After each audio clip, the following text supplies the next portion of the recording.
Good evening, Wildcats, and welcome back to another edition of Your Daily Dose. I'm Samantha Schaefer. And I'm David Schmolenson. Today is Monday, November 8th, and your Daily Dose starts now.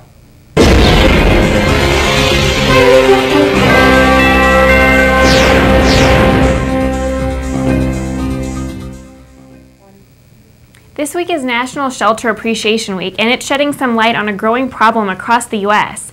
Southern Arizona is no exception to the problem. Family pets are being given up in record numbers due to economic hardships. At the Humane Society of Southern Arizona, the number of animals is up 700 from July through September as compared to last year. Gail Brown, Chief Developer Officer at the Humane Society of Southern Arizona, says, if this trend continues, our community could have over 40,000 abandoned animals this fiscal year. Keep in mind this holiday season, the Humane Society not only needs cash donations, but also families for all these animals. It's very sad. I have a shelter dog myself. It's a very big problem. I know, they all need homes. They do. They do.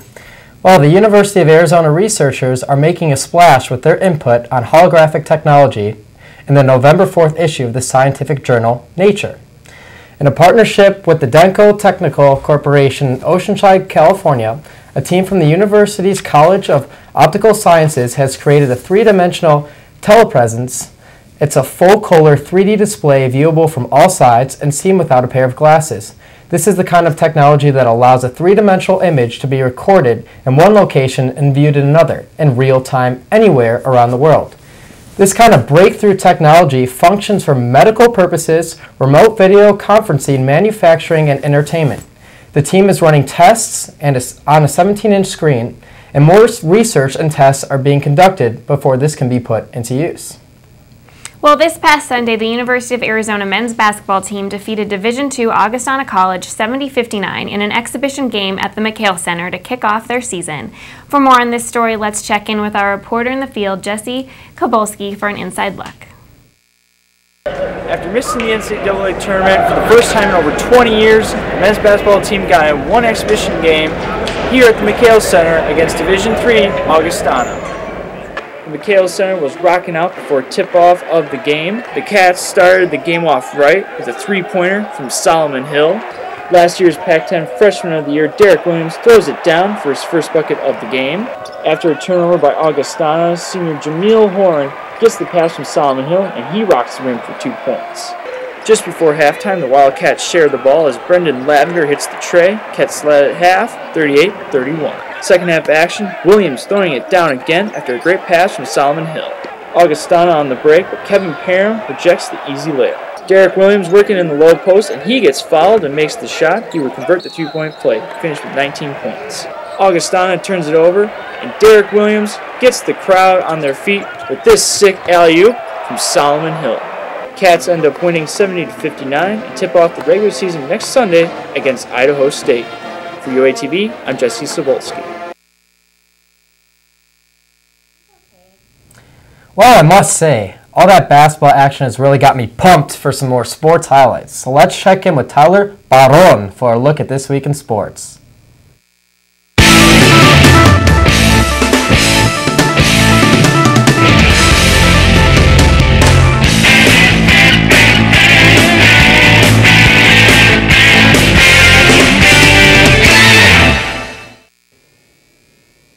With much anticipation going into last Saturday's game against the Stanford Cardinals, the Arizona Wildcat football team did not come to play. Taking place in Palo Alto, California, quarterback Andrew Luck picked apart Arizona's secondary, throwing for 293 yards and 2 touchdowns in a lopsided victory.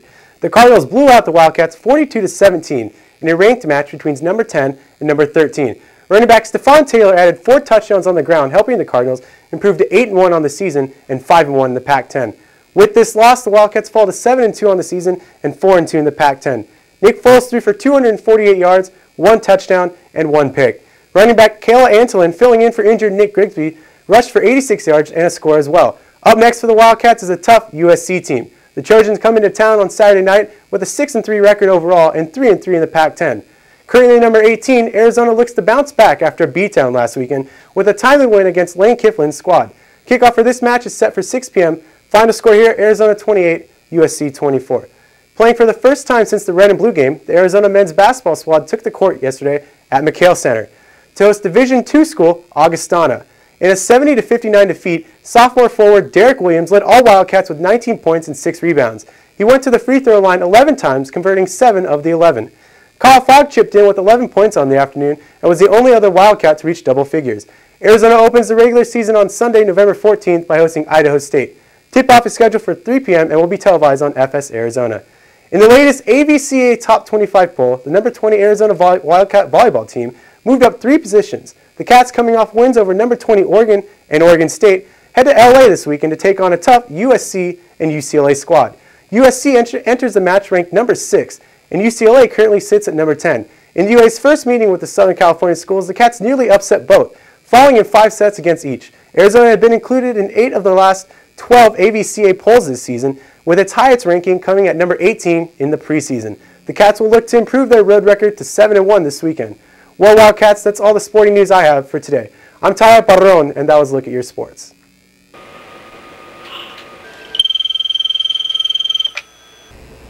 I'll be right there.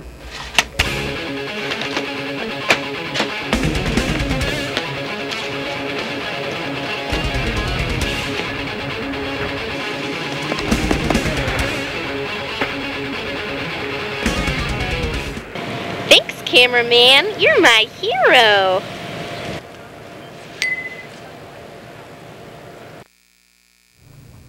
Got a big game this weekend against USC, that's for sure. I know, I'm excited. We gotta go. You gonna be there? Yeah. I will too. Sounds good. Well, the Supreme Court won't stop a new sentencing hearing for a man sentenced to death for the shotgun slaying of a Yuma, Arizona woman. The High Court turned down appeals from Arizona officials in the case of Fred Robinson. Sterling Hill was killed when 2 men claiming to be narcotic officers bursted into her Yuma home. They tied her up and then shot her in the back. Robinson was accused of masterminding the plan. The 9th U.S. Circuit Court of Appeals overturned Robinson's death sentence, and the Supreme Court supports that. Well, I think it's about that time for us to stop in with UATV's own Alexis Reeves for a look at your entertainment news.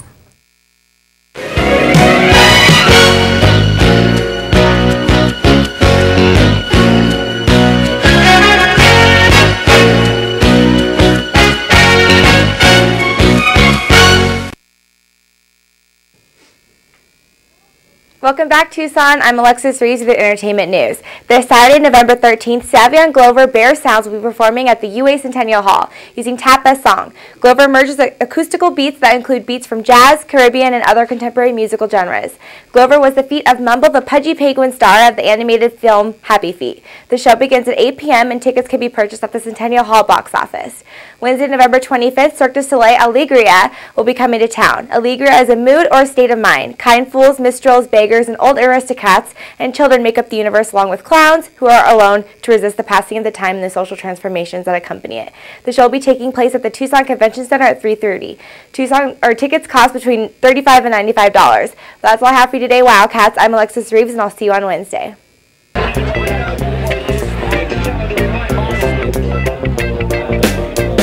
The life I lead is enough of a dog. I may have fleas, but I run a yard. I see those clones looking down on me, but unlike those clones, this dog is free. Oh Lord, it's a dog's life. Oh Lord, it's a... Well, for those of you who are unaware, the U of A held an art walk on the University of Arizona campus this week that showcased some pretty amazing local art from around the Tucson area. Let's stop in with Courtney Griffin for more information on this amazing display of local artwork.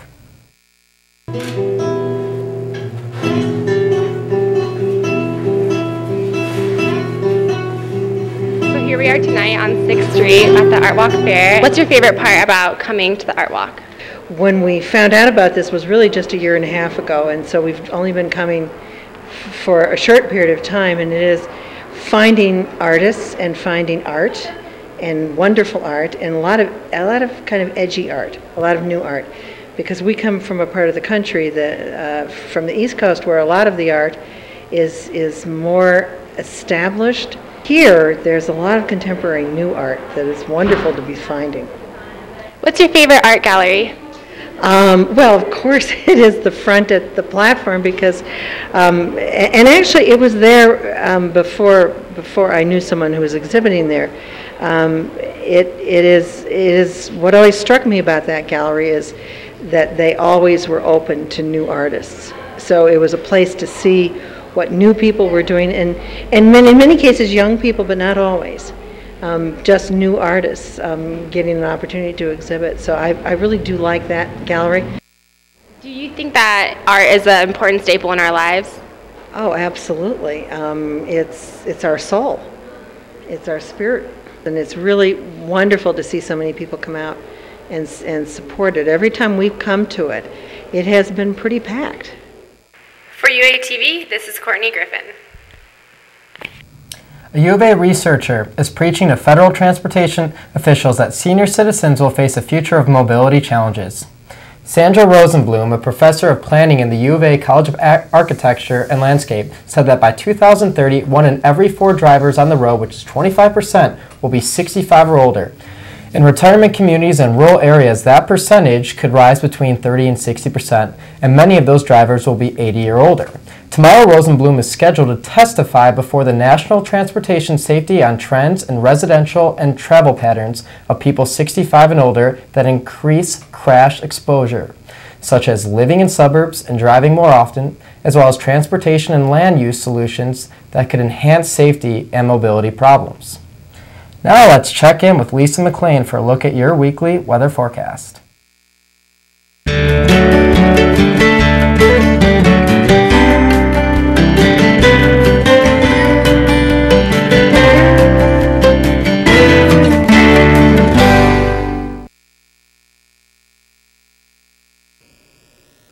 Hey there, Wildcats. Today is November 8th, and I'm Lisa McLean with your weather forecast. Today we reached a sunny high of 80 degrees. Tonight you can expect a low of 51.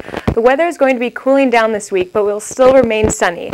Tomorrow we have a high of 68 degrees with mostly sunny skies and a very chilly low of 43 degrees. On Wednesday we have a high of 73 degrees and clear skies. The low will get down to 49.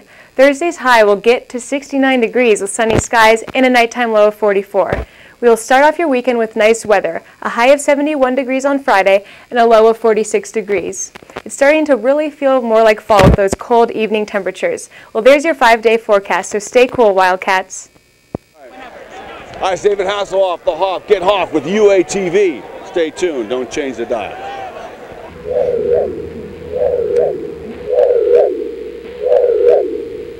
Well, that just about wraps up another edition of Your Daily Dose. I'm Samantha Schaefer. And I'm David Schmolzen. From all of us here at the UATV studios, have a great evening, Wildcats.